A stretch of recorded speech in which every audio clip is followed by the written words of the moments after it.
Alrighty,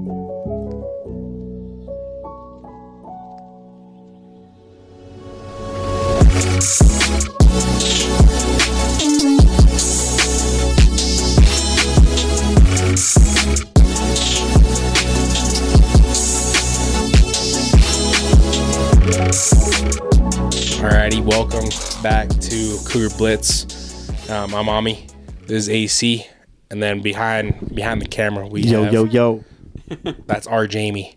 So we welcome you guys into this episode. We're gonna dive right into our football, BYU football right now. So we're gonna kind of recap over the game that we just watched against Cincinnati. What's your overall take so far? I was talking to a guy at work that's a big BYU fan. Shout out to Gary if he's listening to this. Gary. His reaction was, that game was a snoozer. He's like, it was good, but it was also boring. And I think that kind of like it was a lot like the West Virginia game, but I know that Cincinnati is actually they're actually a good team. But still, it just had that vibe. I was at the West Virginia game as well, and there's just this weird feeling where it's like, yeah, we're winning, yeah, we have control, but we're winning by way too close. Like, this is just too close, and the play calling doesn't seem to be lining up. Like, what is going on? Like, what are we doing? Like, we should be blowing the doors off these guys, and it's hard because obviously comparison is the thief of all joy. But it's really hard to not look at Utah and be like, man, these guys blew the doors off of this team. Yeah. Just a couple of weeks ago. Yeah, exactly. And we're pretty much, like, to be honest, us and Utah are built almost exactly the same on offense and defense, very similar. Obviously, a little bit different tweaks and things like that, different players, but very similar. And it felt like we just squeaked by, and it wasn't because of the players. Yeah, I think it's hard not to compare, especially when you have a common opponent like Utah. Yeah. They smashed Cincinnati, and so going in, they're a good team, and we play them at home. Yeah. So that has a little influence in there. It has a little bit of effect, but we should have killed them. We should have beat them by at least 3 touchdowns. I would have been fine. I didn't expect to go like 45 to, I think it was 13 or something like that against Utah. So, yep. I thought we were going to beat them by 21. I was pretty confident, especially after the TCU game. At least 17. Yeah. I thought, because I know A-Rod and Kalani have that whole, like, you know, they don't want to run up the score. But I thought 17 would be a pretty safe bet. Yeah.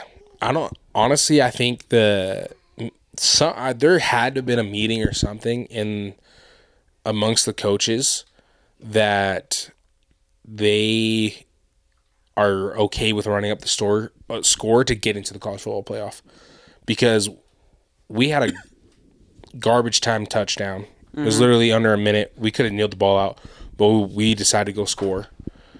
And so I think that script has flipped a little bit to get into the college football playoff, because it doesn't matter, but we should have won by more. It was more of a boring game, but it was also scary because there was a little bit of time where I was like, holy crap, Cincinnati might come back. Mm-hmm. But defense showed up. The one thing I didn't want to touch on was the D-line played huge. Keanu. Oh, he's a monster. Keanu has the last 2 games, he's played like what I expected him to play like all season. Correct. And maybe it was just a loss, but something TCU flipped. Game, I think he played better than what I was expecting him to be. Yeah, he was a menace destroyed all game. Yeah, which is not that I wasn't expecting that, but he was like, it was beautiful to watch, to be honest. Like, you knew he was getting in the backfield every play. Yeah. He was destroying the old lineman. Didn't matter if he was being double teamed or if it was just one-on-one. The dude was getting free and at least pressuring the quarterback, if not getting in and disrupting the runs to force him to exactly where they want him to go to have linebackers clean up. Yeah, exactly. I think it's just been a little bit, because our expectations were so high, it has been a little bit of a letdown. But at the same time, he's been getting doubled so much It's like one thing that I'm we happy don't about see it is as he's coming much. back next year because of it. And I think he's going to be an absolute menace next year. Maybe he still might go to the NFL. I hope we get him. I really would love him. Yeah. And not to mention Kirkland, redshirted. If we had those two next year, and then we got those edges, get another year of development. Yeah. Scary. It will be scary. But yeah, the D-line played really well against Cincinnati.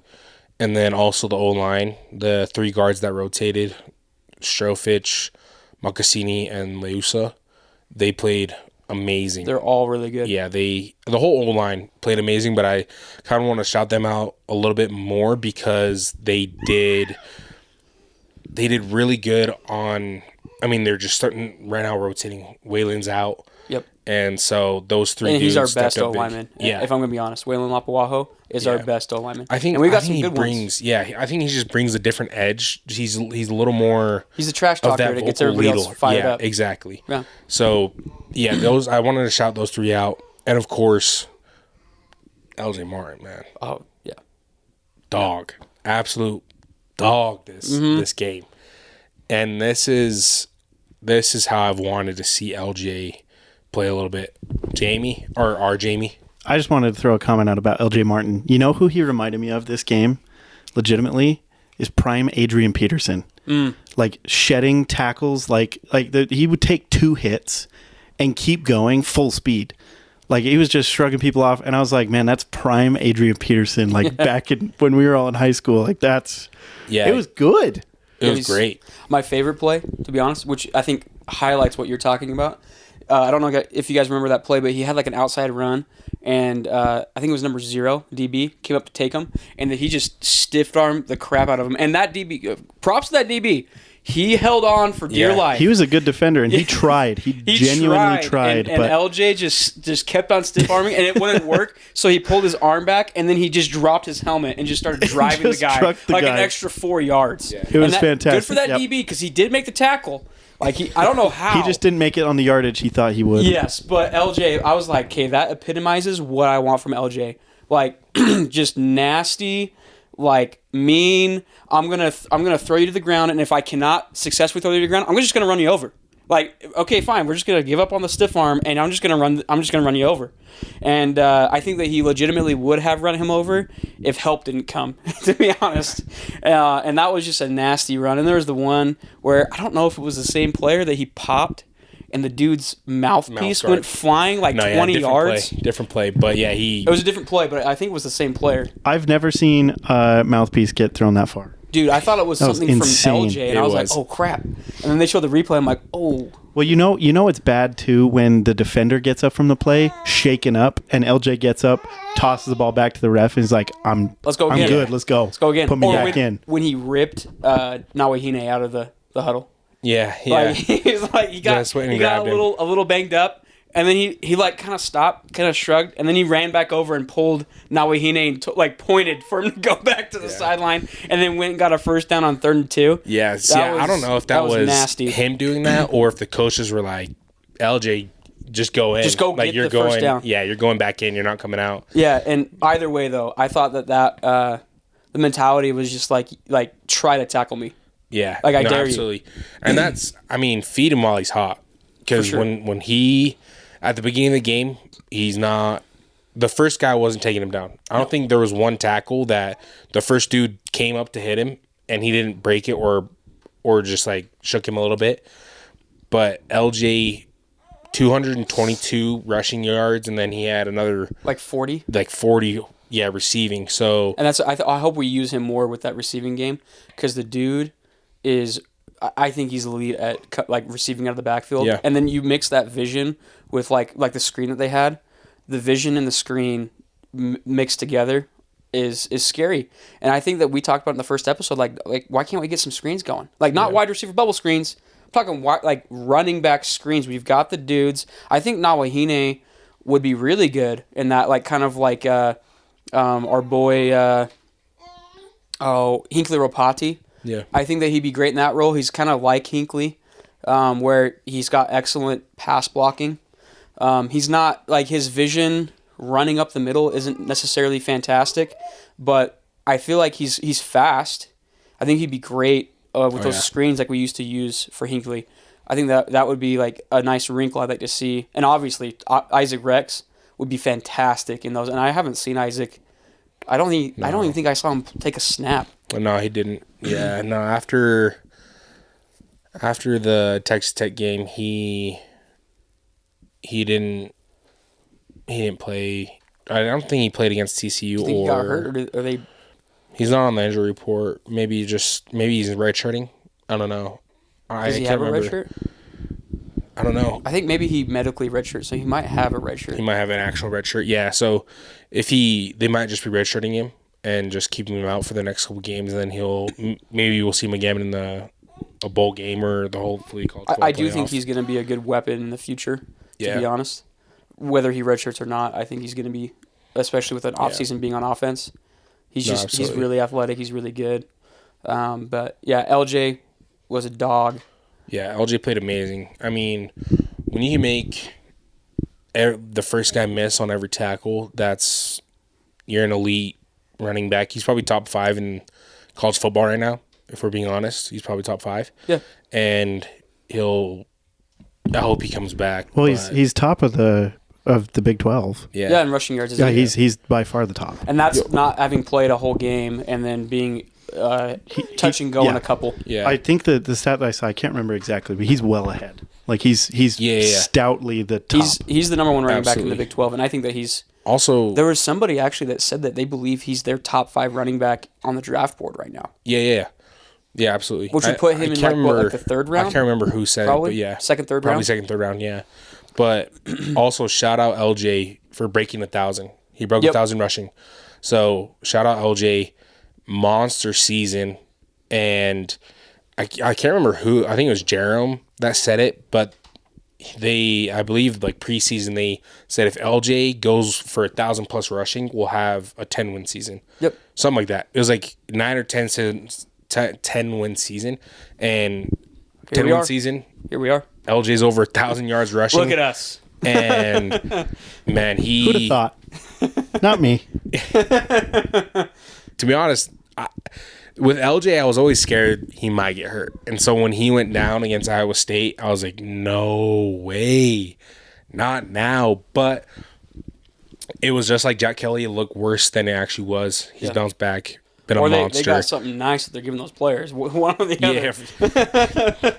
Little shots in the shoulder or something. You never know. Yeah. But LJ played amazing. And I think... How do you feel about depth though? Because like obviously LJ, but then we've got our boy Chase Roberts. I don't know, like I saw some videos and he was like getting emotional with Aaron Roderick after the game and stuff, and that doesn't exactly have me super excited in terms of like getting him back soon. I think. But the depth a little bit, and then obviously Waylon. You know, like we're getting a little. Starting to get a little dinged up a little bit. A little dinged up. I think Chase is a huge one. I mean, they're all huge. Chase, LJ, Waylon, Bear. Yeah, that was. What are we doing? Bear getting hurt on a QB run in the 4th quarter. I think it was our final drive that we actually had the ball too, wasn't it?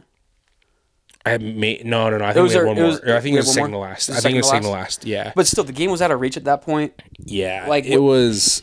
And it was 3rd down too. It was 3rd and long. Like it was 3rd and 6 or 7. I don't like that. I hate that play call. If we're being honest. If we're being completely honest, I hate the play call because it puts Bear in harm's way, and also throw the ball. Yeah. Give him a chance. Let him rip it. And if you're not. There's this thing called a running back. You hand it to the running back. Yeah. If you're going to run on 3rd and long and you want to just run the clock out, because you could injure your starting freshman quarterback that's led you to 10 wins. And maybe it was RPO where, he had the option to pull it and run or give it up. But even then, I just don't like putting him in harm's way because he is a freshman. He has taken a lot of hits, and he did run the ball a lot this game. But kind of back to the depth, I think Bear will be fine. I'm not worried about him. He finished up the game. He threw, I think, another ball. He did. And it didn't look bad. Like it looked like it was fine. And it was his non-throwing shoulder, right? I don't think it was his throwing shoulder. It was his dominant, his right shoulder. Oof. So that's the scary part. But LJ, if he goes down, you got Enoch. They would probably just bring back Isaac Rex and maybe Jovessa Damuni.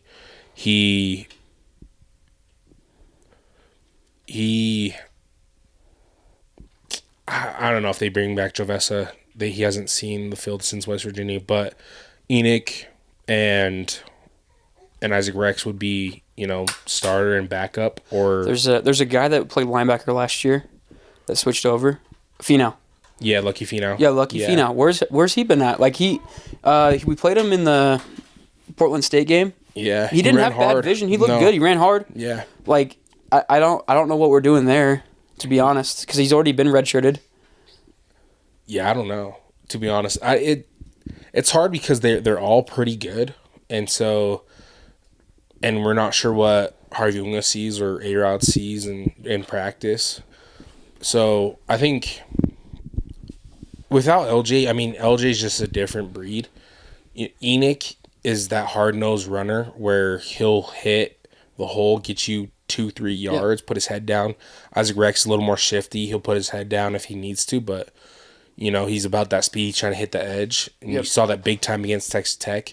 So LJ is hurt if we lose LJ. No, agreed. And to be honest, like Enoch Nawahine, his pass blocking is amazing. And so usually if you see him in there, it's probably not going to be a run. Yeah. Like you can kind of guess it's going to be a pass, and he's probably going to be in there for pass blocking. So it's not going to be a running back leak. And so like you can kind of just tell. And then if Isaac Rex is in there, a similar thing, but opposite. He is really good at receiving the ball out of the backfield and pass blocking. So he could potentially go out for a pass, but you kind of know it's probably going to be a pass. Yeah, or he's just a lead blocker, one of the two. LJ, you have no idea. Because the dude can pass block, the dude can run, and he can receive the ball. No, absolutely. And we don't have another guy.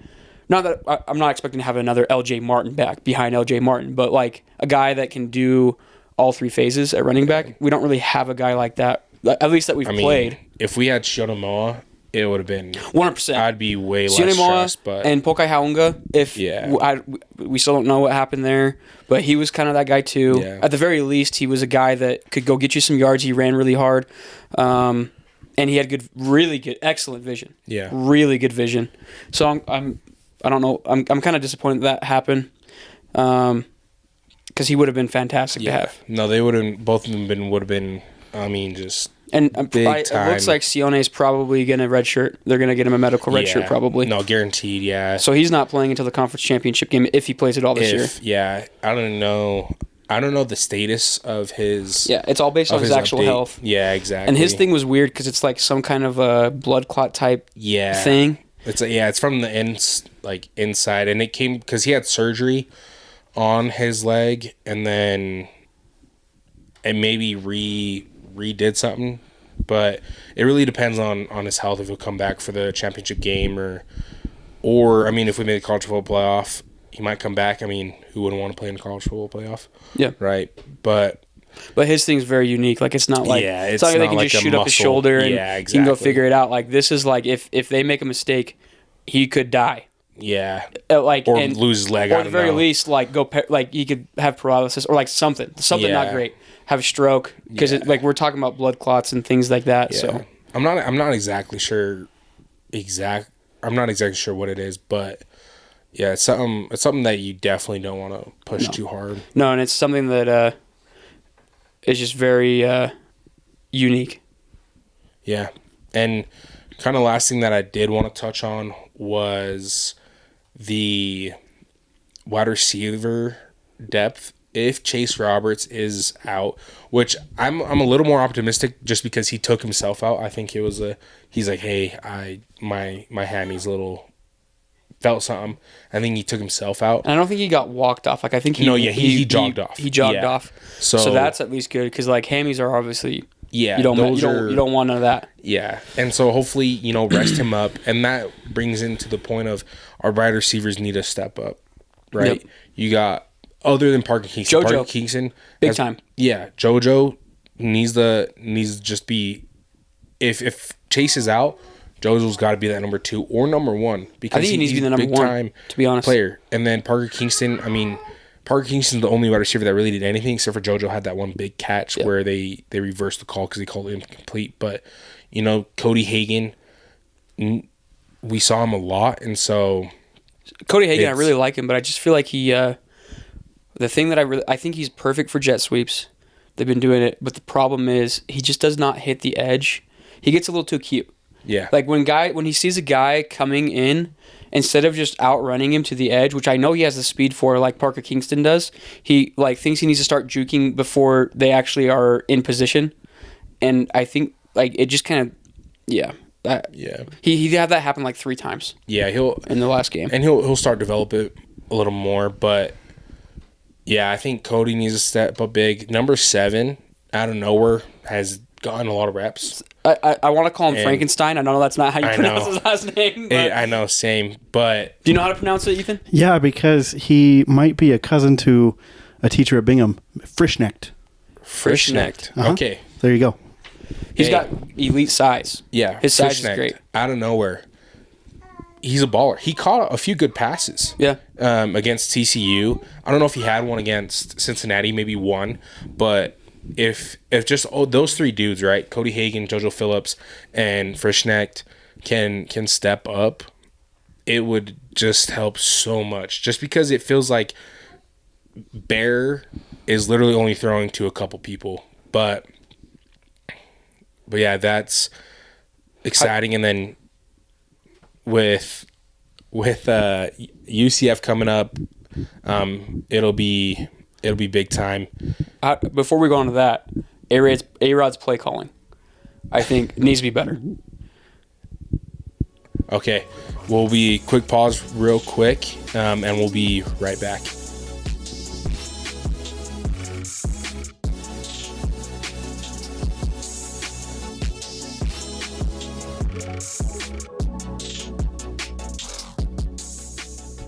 Hey guys, we just want to say thanks for coming in and tuning in and listening to us.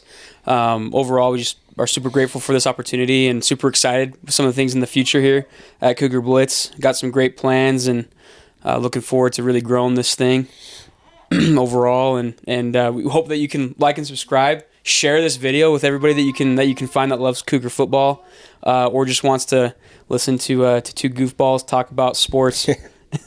Yep, absolutely. And comment your prediction on the UCF score for us. Let us know, and we'll look at it. But back to the episode.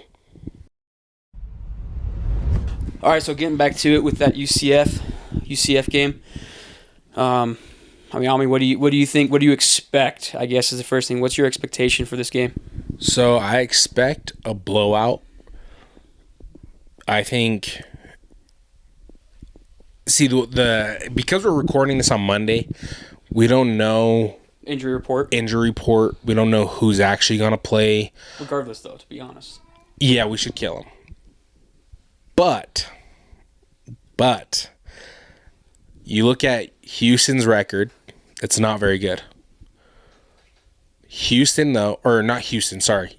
record. Yeah. You look at their losses. Houston, they lost to Houston by 3. Kansas, they lost by 7. And Cincinnati, they only lost by 11.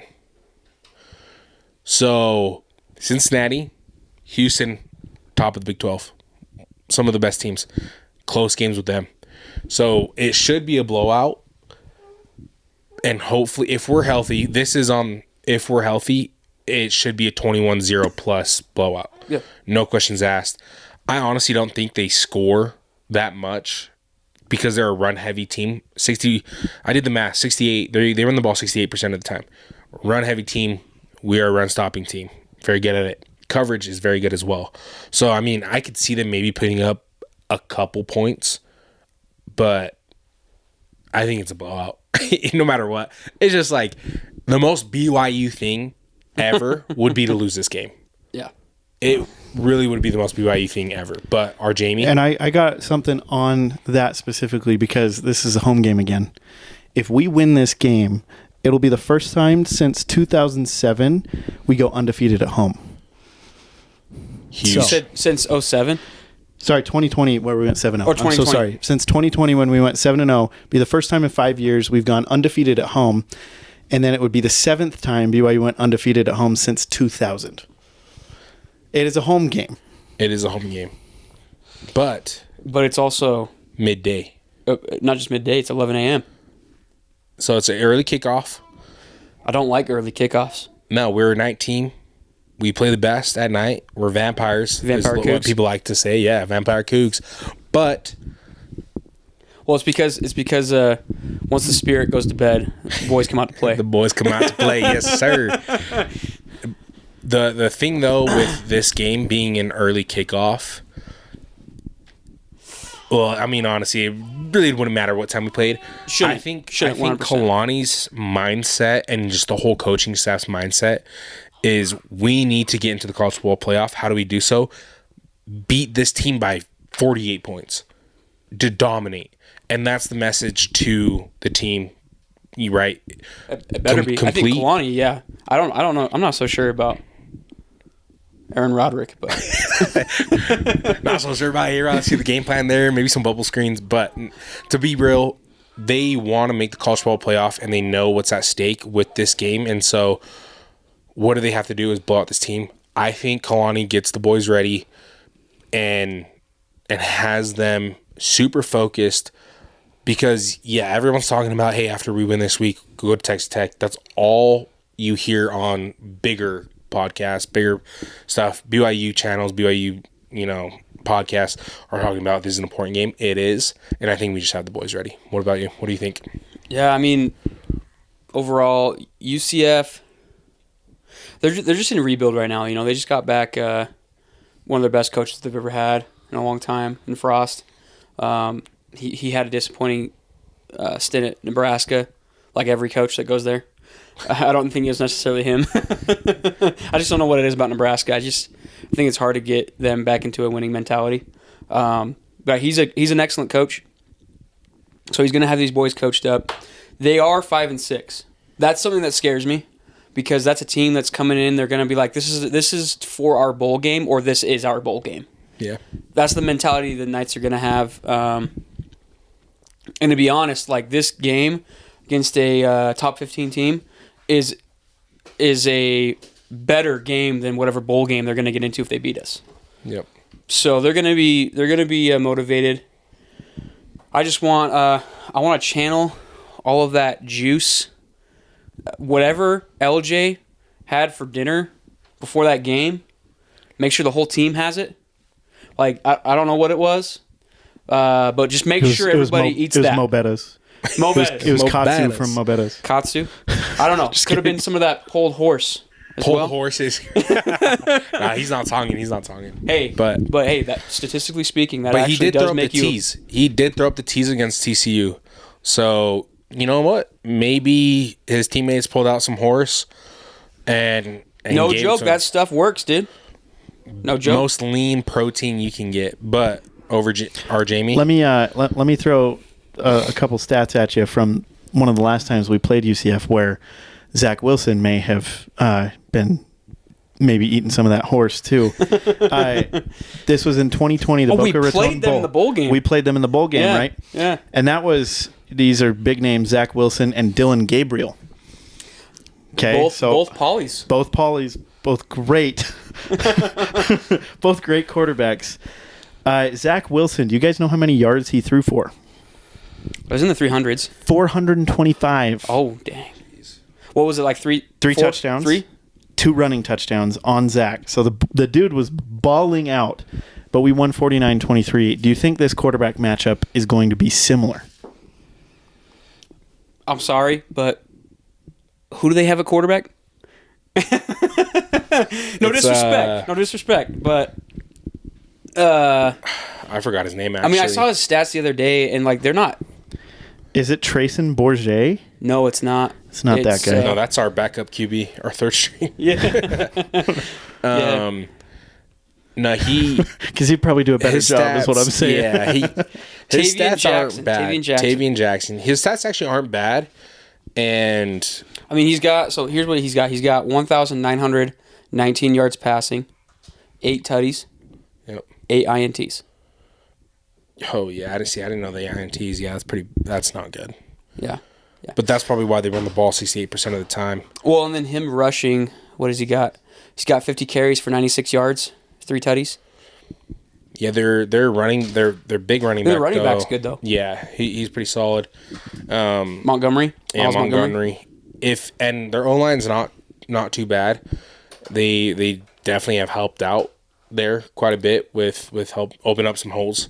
So their O-line's not awful, but against our team, against Keanu, JT, yeah, it's gonna be domination. Anisi Purcell, and then our DNs also have been playing huge, and our pass rush. If we make it 3rd and long, Tausili, Nusi. Oh, he's been a beast. Thank you, boys, for stepping up and bringing pressure. And Brody Schoonover has Beast. played great. He's a beast. Been great. He's essentially like a poly version of Tyler Batty. Yeah, I agree. Schoonover. Schoonover. He's yeah, and he was Schoonover's- behind Batty, so he's definitely learned. Yeah, And I think that's what he's going to be next year, to be honest. yeah. We've had players. It's a nice, refreshing breath of fresh air to see Tausili Akana being on the stand up, and I'm like, oh yeah, that's a pure pass rush right there. Yep. And And he's now not Nusi getting stood on the up. other side. He's actually Yeah. he's successfully used his moves. And his Not athleticism to mention get the by guys. backs, which are bonkers at this game. Like Evan Johnson and Tanner Wall they're involved in nearly every play. Yep. Yeah. Oh, As backs. my Yeah. favorite That's is when they dial bonkers. up those corner blitzes or the nickel blitzes. Yep. And then you've got I haven't seen Cabella get in there, but definitely Tavion Beasley's been on a couple where he hasn't gotten a sack, but he's definitely been disruptive. Evan Johnson he's always got at least one every game where he's in there. And then Thurman Alexander had a great one actually against Cincinnati. Yeah. Where he looked real good getting back there. When we had a few sacks against Cincinnati that were pure cover sacks. Just pure cover sacks because they locked them down so badly. It was thank you, Evan Johnson. Thank you. It was Dunlap, number 2, Dunlap. Cabella. Cabella. He played so good. Yep. And then of course Alexander. And all those dudes are coming back next year. Yeah. It was great to see coverage sacks where they literally replayed it on the TV and everyone was strapped. Everyone was right there on the wide receiver's hip, which allowed Keanu to get a sack. It allowed Tausili to get some pressure. Tausili and Nusi had huge hits on Sorsby. Yep. And Sorsby was not happy. I saw him rip into his lineman a little bit. But, just going back to the UCF game, we should dominate. You think Nusi ends up moving to the edge eventually? Meaning, pure DN? I don't think he needs to with how much depth we have and young guys on the edges. I think he's a 3rd down specialist, but, who knows? I trust... He's going to fill in the Jack Kelly role if he stays at linebacker, though. No, that's Ace. You think Ace? Oh, Yeah. well, Ace Kafusi, definitely. Yeah. I don't know. He could also be... he could be that Isaiah Glasker, too. Ace is really good. He's really good in coverage. I think Ace will back up Jack Kelly, and they bring Saltuala down to fill nasty. Isaiah. That'd be nasty. Because next year? Yeah, next year. Because I think Glasker... I think they both go league. I think they both I think go Jack league. Kelly and Isaiah You drop Glasker league. Ace, you drop Saltawala down, and then you have Nusi over on that other edge. Yeah. That's pretty nasty. Yeah. And that's not even talking about Micah Kafusi or any of those other dudes. Alfred will be back for another year. We're gonna get Cho Bryant Strother back. That's gonna be a nasty. Yeah. Dude, we're just reloading. It's not even our talking front about some of seven the other will guys we're bringing back from our missions. front and seven stuff. will be amazing, and especially because when they've come into the game, they've played really well. Ace has done really well. Yeah, he's played amazing. He's made huge plays. Yep. Arizona, he made huge plays. He got a 3rd down stop and the 4th down stop in overtime, or it was a 3rd down stop actually both times. But yeah, Ace has played well, and then Saltuala I mean, He's a monster. that dude's going to the NFL. Dude, well, and I mean, you've already heard reports of schools trying to poach him already. Yeah. They're already coming after him. Yeah. I already know Utah, I'm sure, has been trying to get him. 100%. But not directly their school, just boosters. I mean, if I was a booster, I'd be hitting up players too. But no, I think we're reloading there. It'll be. What's your score prediction for the UCF game? I'm gonna go 42-14. Ethan, what you got? I'm going to go 48-17. What about you? I'm thinking 38-17. I don't think that... I just knowing Kalani, knowing Aaron Roderick, like, we're going to blow them out. It's not going to be a close game, but they're not going to want to be too mean. So 38-17. I honestly think that mindset has flipped coming close. I hope so. I really hope so. But because I think it could be 62-3. I think it could be. See, Is it going to be? No. Honestly, I might move mine to 42-7. I don't know if they score 2 touchdowns on us. To be honest, like looking at their points, let me just tell you some of the previous games real quick. Because I do trust Jay Hill also to 100%. pedal the metal. I mean, I don't have any problems with him. I know that he's not going to want to allow anything. His guys are going to smash, and that's what they're going to do. So they played Texas Tech a couple weeks ago. Yep. 48-9. Okay. They played Baylor and they only put up 3 points, 30-3. West Virginia, they blew them out. Let's see, Cincinnati only managed 20 points, but they kept them to 11. Yeah. And I think we have a better defense than Cincinnati. 100%. Yeah. Yeah. Everybody else that I'm looking at, like Kansas, they let them get 20, but Kansas doesn't have a defense like what we got. Yeah. Kansas State allowed 20. Kansas State actually has a decent defense. Yeah. See, I think I'm changing my score prediction. I'm going 7. That's 3 times you changed it. 7-42. It's all right. It's all right. Yeah, my final. This is locked in. You can put it down on the card if we have one. 7-42. That's what I'm final. I'm gonna pull back 7 points. I'm going 10. 38-10. 38-10? 38-10. I like it. And I feel like that's a good enough blowout that it looks pretty. Yeah. Coaching staff feels happy. Yeah. And we let the twos get in there because we don't want anyone hurt. If you can score points, go score points, personally.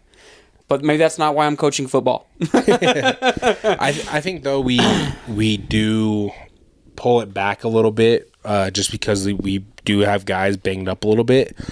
And so I think we pull it back a little bit and it won't be as high of a scoring game. But I do think that mentality of us going to just blow out a team or just put the dagger in there has switched ever since we lost to Texas Tech. Because if it was a close game against Texas Tech, we would still be probably number 10 or number 9 in the college football playoff rankings. So, but because we got blown out, I think that we'd be 8. You mean over Notre Dame? I think that would be number 8 if we had not lost yet. No, I'm saying kept it close. Oh, let's say close? We lost by a field goal. We'd be at 10. We'd be at 10. 10? Yeah. That's what I think. And so should be at 8.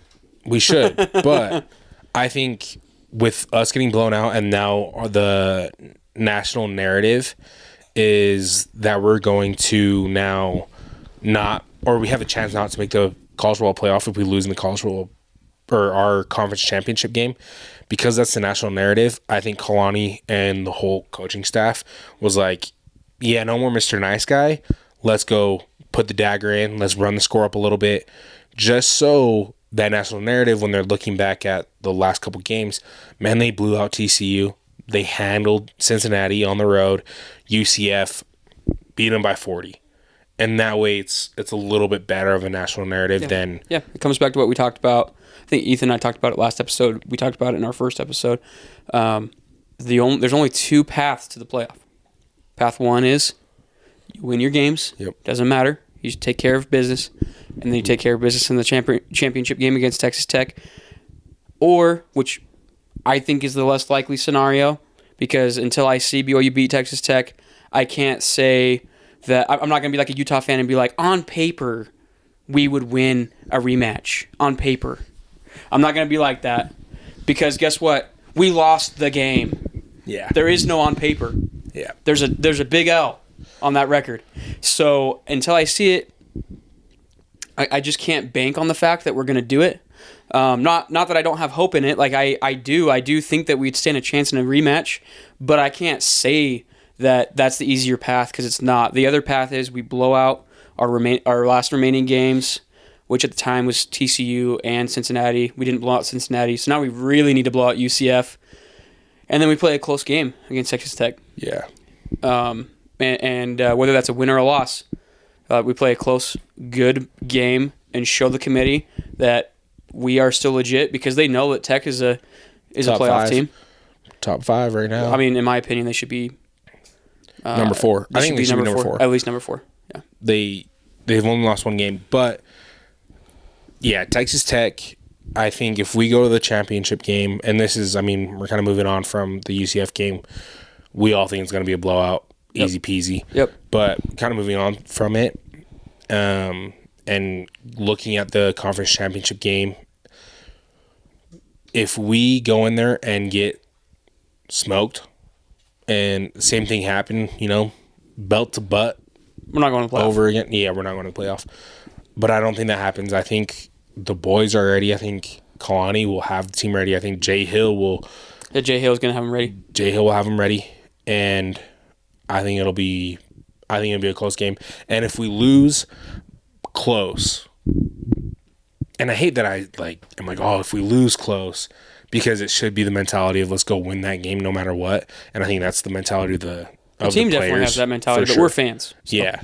But as a fan, you just got to have that competitive mindset of just like, man, let's just go win that game. Yeah. But if we lose close from, college football playoff perspective, like a last second, we lose by a game-winning field goal, we should be in. But who misses then? Like if Alabama wins out and Georgia loses, or like is Alabama going to be in their conference championship game if they win? Yeah, if they win out? If they beat Auburn this week, they're in. Yeah. And so if they lose and then we lose a close game, we should be in because we only have 2 losses. If they lose, or you mean if they lose their conference championship game? Yeah.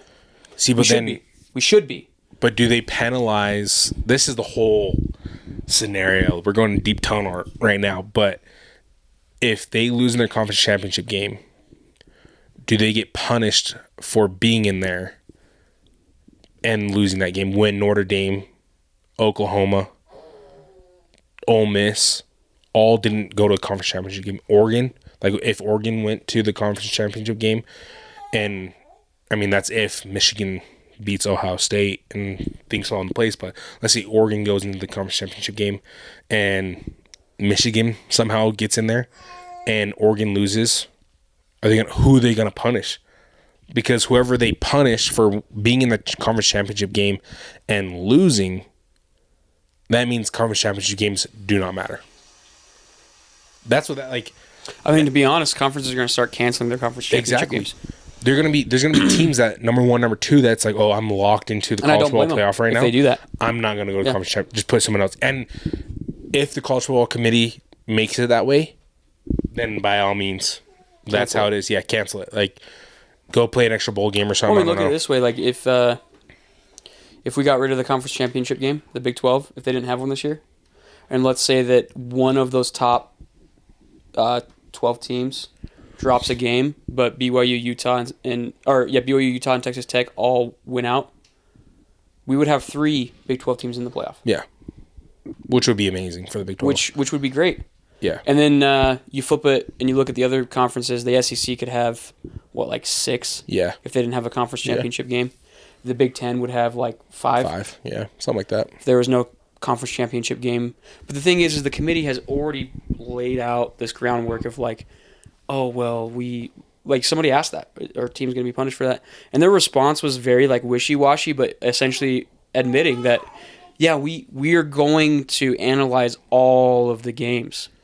Yeah. Which means, yeah, we're gonna analyze all the games. If you lost a game, Yeah, if we're you gonna lost the analyze game, it's going to be punished. Yeah. Which, But to me, the way that they answered it was almost more like depending on who the conference was.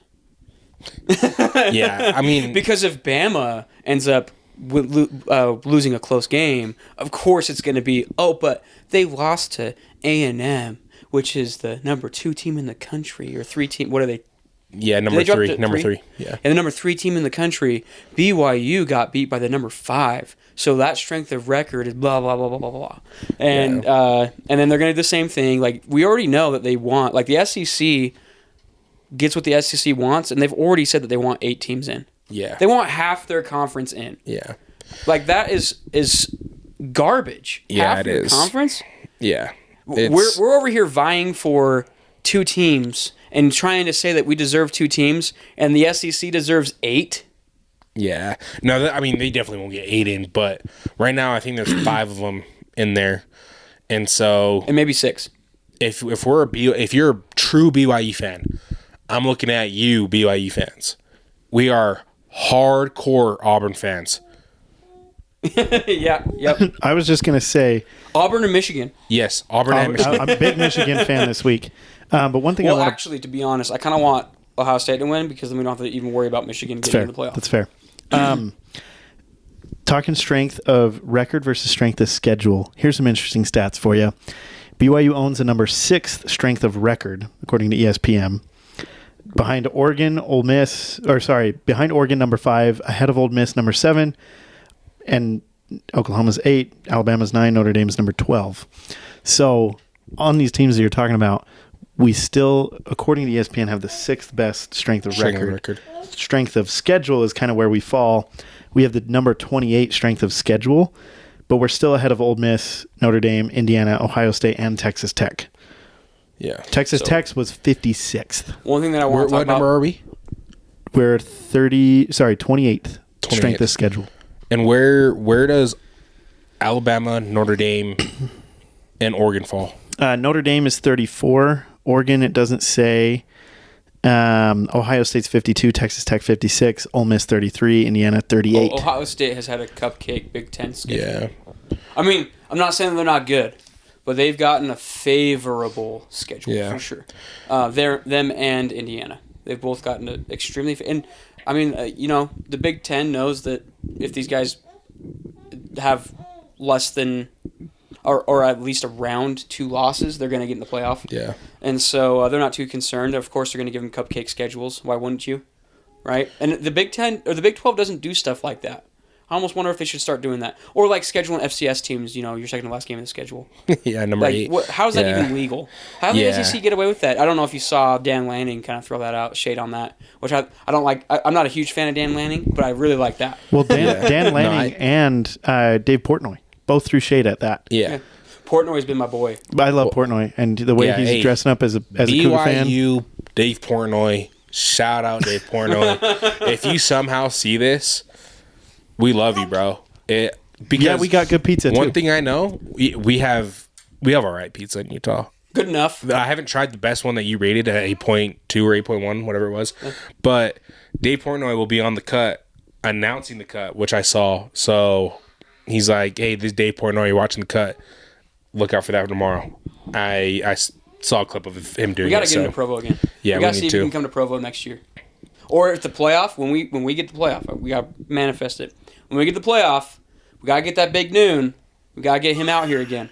Yeah, because more absolutely. than likely, if we get the playoff, it's going to be we're not going to have a bye, but we should be ranked high enough that we play it in Provo. Well, if we win, if we beat Texas Tech, we'll have a bye, or not a bye. We'll have a home game. Yeah, and probably against. I don't know. Maybe Bama comes to town. You know how crazy that'd be nice. But yeah, it's hashtag 2020. We want Bama. Luckily, any team, anywhere, anytime. Luckily, Nick Saban is not coaching, and I mean, Kalen DeBoer is still a dog. That team is still so good, but it'd be so cool to have him here. Nice cold weather. Probably hopefully it snows. Hopefully that would be a culture shock for them. Not just Provo, but the cold. Oh my goodness, that would be a cold sure shock. Yeah. Good little wordplay there. But all in all, it is chaos right now. It's absolute chaos in the College Football Playoff, especially for the Big 12. If Michigan, back to who we're rooting for if you're true BYU fans. You're choosing pull it up real quick. Auburn. Yeah, you're choosing Auburn. We're straight up Auburn fans. I don't know how they do it because they almost got beat by one of the worst teams in. No, not worst team. They were playing like a FCS team and that did not look good in the first couple quarters. But there's been times where Auburn looks like the best team in the country. But then they get a few, like Oklahoma did the little sneak wide receiver on the sideline. Should have been a penalty. Got away with it. Georgia, they get a touchdown reverse, but they get the fumble. But go ahead. So here's who we're rooting for. Auburn. We're rooting for some dogs, some Mississippi State dogs against Ole Miss. Okay, yes. Mississippi State, yes. We're rooting for I'm a true blue BYU fan, so I'm rooting for Kansas because I hate Utah. But not everybody is. I want to see Utah lose, but for us, we need them to win. We're kind of for our Utah strength of fans. schedule. Yeah, but if you bleed blue, don't cheer for them. It's all good. We all need to be Yellow Jacket fans. Who's the Yellow Jacket? Georgia Tech. Georgia Tech. Who do they play? Georgia. Oh yeah, I might buy a jersey. To be honest, Haynes King, have a game, my friend. Have a game. If you show up next time in a Yellow Jackets jersey, that'll be huge. If any of these teams win, I might. So you're gonna have some Yellow Jackets pants. You're gonna have a Bulldogs. No. It'll just be like a jersey, little jersey. Okay. But if Auburn wins, Purdue's playing Indiana. That's not gonna happen, but that'd be sick. That would be cool. Texas. I'm rooting for Texas against A&M. Yes. Oh no. We're A&M. We're A&M fans. It's just like Michigan and Ohio State. We don't want them all of a sudden. Chance. Yeah, we don't want them to all of a sudden. Wow, did you see Texas? We really do deserve 9 teams in the playoff. Yeah, like you never know. You never know. They're like, well, they lost. Like, who have they lost to, right? And then all of a sudden, but they beat number 3 team in the nation. And then all of a sudden, BYU's out because. How do you feel about Arizona State? I kind of want Arizona. I want Fafita to come in and have a game. I think they win because that only makes us look better. It does. They finished season. They should be ranked right now, and they should definitely be ranked in the top 25 if they beat Arizona State. Exactly. I think we. Yeah, Arizona. So looking at the Ohio State Michigan game, Michigan's 9-2, Ohio State's 11-0. 100%. I want Ohio State to win because it just doesn't hurt us. Yeah. I mean, Ohio State's already going to get the playoff, whether they win that game or they lose that game. I want Michigan to win. Yeah. I want Michigan to lose that game. Then they're out of contention. We don't have to worry about another Big Ten team getting in the playoff. It hurts me saying that because I love Bussin' with the Boys. True. Podcast. I absolutely love that podcast. They've disrespected BYU a few times. I'm going to look past that, but I'm still choosing Ohio State to go. I feel bad, but I'm choosing Ohio State. Don't even feel bad. It's good for BYU. Exactly. But I love Miami? the podcast. Gotta get the Panthers. Pitt Panthers. We need them. Big time. Washington and Oregon.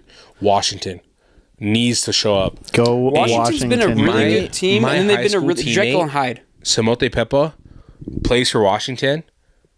Please, my brother, get your team ready and beat Oregon. It'd be awesome. LSU Tigers against Oklahoma. Beat Oklahoma. So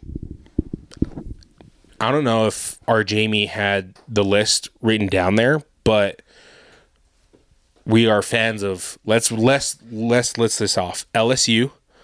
Mm-hmm. We're fans of Pitt, Mississippi State, Georgia Tech, Purdue, A&M.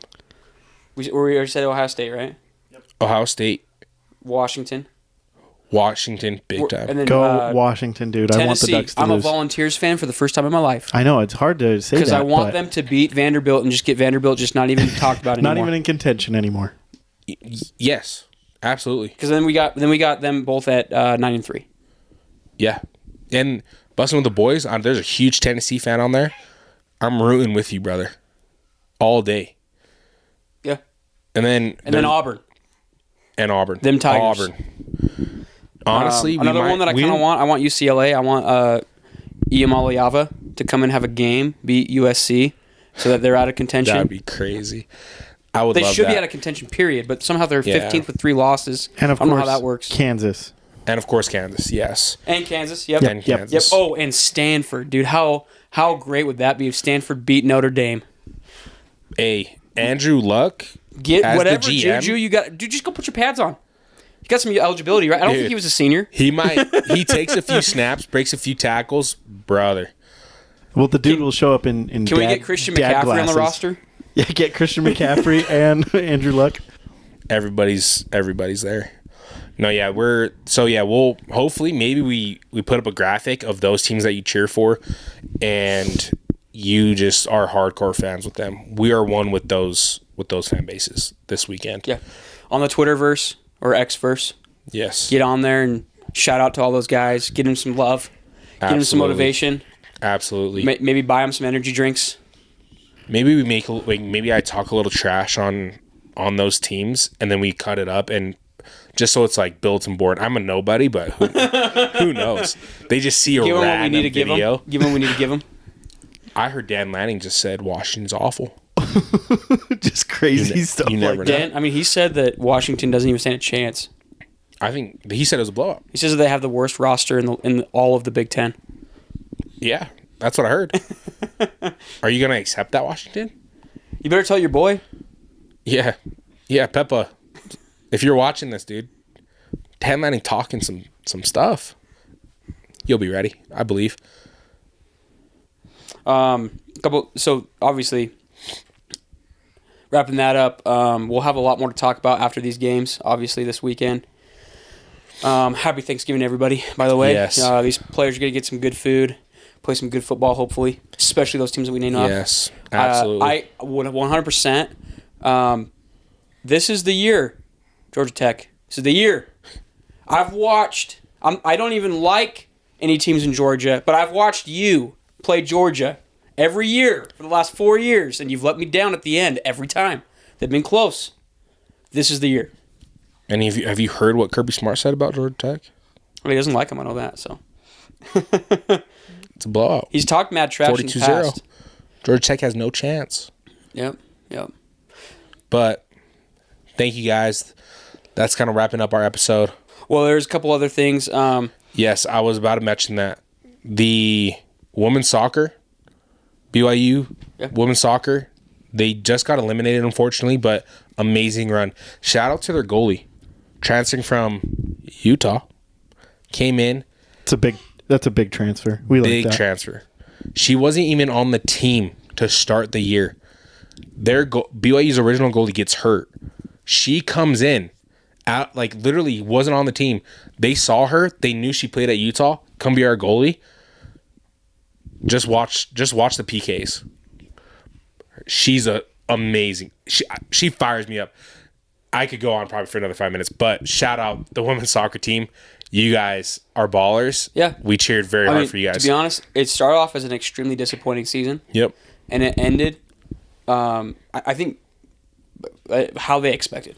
Yeah. And it was a turnaround within within a month. They completely turned everything around. They looked really good in the Big 12 tourney. Yes. And then when you look at just overall, I know women's volleyball, they got their last remaining game of the season before tourney play. They're looking fantastic. They're a top 25 team. Business as usual for the women's volleyball team. And then one thing I did want to shout out, women's volleyball and our boy Lee Camard. Dude, they look good. Amazing. Really good. And that's after Yeah. coming off probably one of the most disappointing looking teams I've seen in a long time from women's basketball this last year. And I know that they added some pieces, but they really didn't add a lot. So that's coaching. Yeah, absolutely. Lee Camard is an absolute baller, by He the way. is. He's He is. When he was great. at BYU, loved him at BYU. Hey, they're facts. 5-0, aren't they? Yeah. 5-0. Yeah. And also he's a great dude, first of all. Ex-BYU player. Yep. That's also a huge plus. Yeah. But Loves BYU. great spirit. Like I mean he's talking like Kalani levels him of respect for BYU. Like he's up there. You know him personally? I've met him a couple times. That's awesome. He's a G. See, I didn't know that. That's I Super, love super that. cool dude. I love that. Yeah, and you can tell that he just loves BYU. I to be honest, I was shocked when he wasn't picked as the coach a couple years ago. Yeah. To replace I'm trying to remember the guy's name. Was it Judkins? Jeff Judkins. Dude was a baller. Head coach for BYU for women's basketball for a long time. He was a Utah alum, so kind of like that Kyle Whittingham reverse action. A little reverse, yeah. But I mean, he's there now, and Lee Camard's there now, and he's taking this Cougars team, and he's making them look like they could be competitive. Good. Yes, competitive in the Big 12, which is hard to do. Like women's basketball, people don't realize women's basketball in the Big 12 is pretty on par with men's basketball when it just comes to competitiveness in the conference. Yeah, absolutely. But yeah, we look great. I'm excited for the season. The point guard that we have for our women's basketball team, I forgot her name. Delaney Gibb. She's a baller. Yep. She's really good. I don't know her. I mean, we watched a few of their games, and I was like, oh, wow. Yeah, that girl can ball. But very excited. Thank you guys again. Again, comment, subscribe, like the video. I'm Ami. This is AC. And this is our boy Jamie in the back. R Jamie. We're going to call him R Jamie. He has a different name, but that's what it is. But this is Cougar Blitz. Thank you for listening. Appreciate it. Go Cougs. Go Cougs.